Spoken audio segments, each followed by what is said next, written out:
The standard model of modern democracy relies on a three-branch system of government: the executive, the legislative, and the judicial.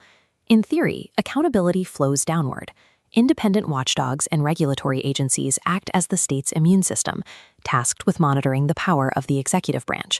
But an examination of the organizational chart reveals a structural flaw.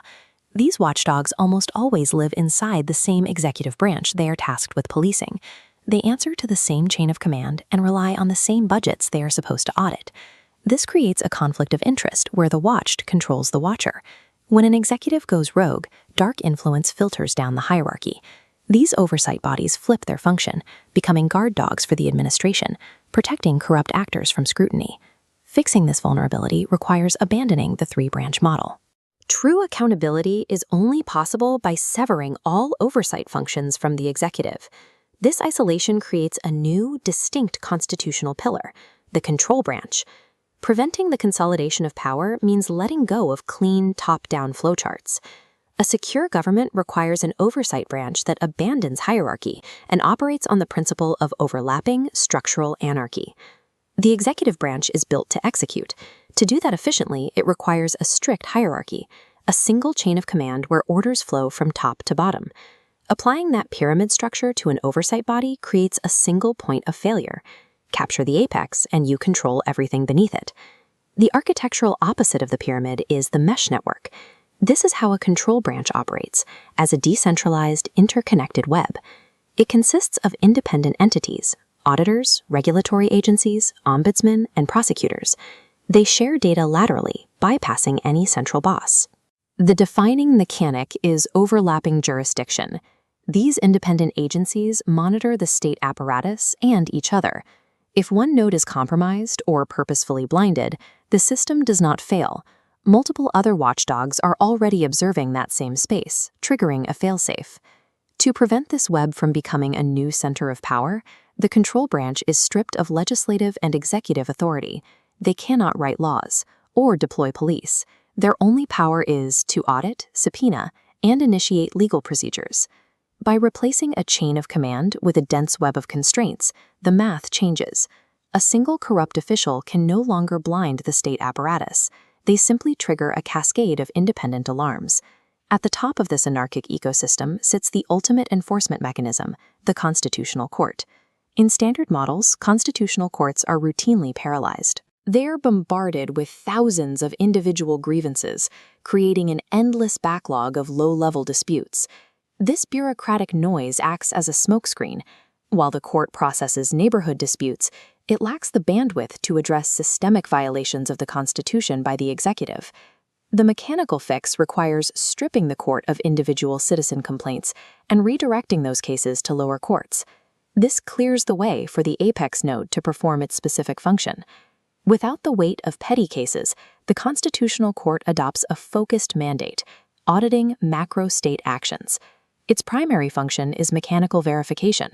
Every piece of legislation, executive decree, and international treaty must be checked against the Constitution, shattering any decree that violates the core law. When the legal text contains gaps, the court holds the exclusive power to interpret the constitutional preamble. This acts as a system-level veto over the other branches. An uncluttered constitutional court operates as a rapid response weapon, surgically isolating executive and legislative overreach. Beyond the standard branches lies the state security and domestic intelligence apparatus.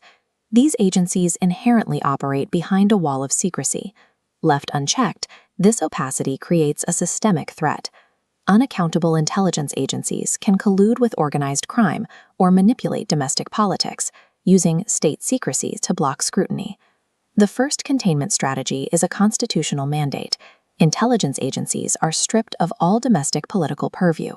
Their legal mandate is restricted to counterterrorism and counterespionage against foreign threats, effectively excluding them from domestic activity. To enforce these restrictions, the security apparatus is subjected to constant audits originating from the control branch. These audits are conducted by multiple independent inspectorates. If one auditor is compromised, the others continue to monitor the agency from separate angles. These inspectors must have absolute access. They hold unhindered, immediate clearance to review any classified document at any time. When the intelligence apparatus is surrounded and audited by a decentralized web of watchdogs, state secrecy can no longer hide domestic corruption. True state accountability cannot be achieved by relying on a traditional chain of command. A single line of authority is a single point of failure waiting to be exploited. Securing a state requires 3 pillars: an overlapping mesh network of watchdogs, a constitutional court focused on macro-level threats, and the continuous auditing of state security. This interconnected system acts as a self-healing constitutional motherboard. The moment shadow power attempts to consolidate, the system automatically isolates the threat. Critics often argue that overlapping jurisdictions generate chaos. In practice, this structural overlap ensures that no single oversight agency can hide a violation from the others. A government designed to check its own power through independent, competing constraints ensures that the law remains more powerful than the individuals enforcing it. We do not secure our freedoms by simply hoping for moral politicians. Instead, we secure them through the architectural redesign of the state itself. We must stop waiting for better leaders and start engineering better constitutional physics.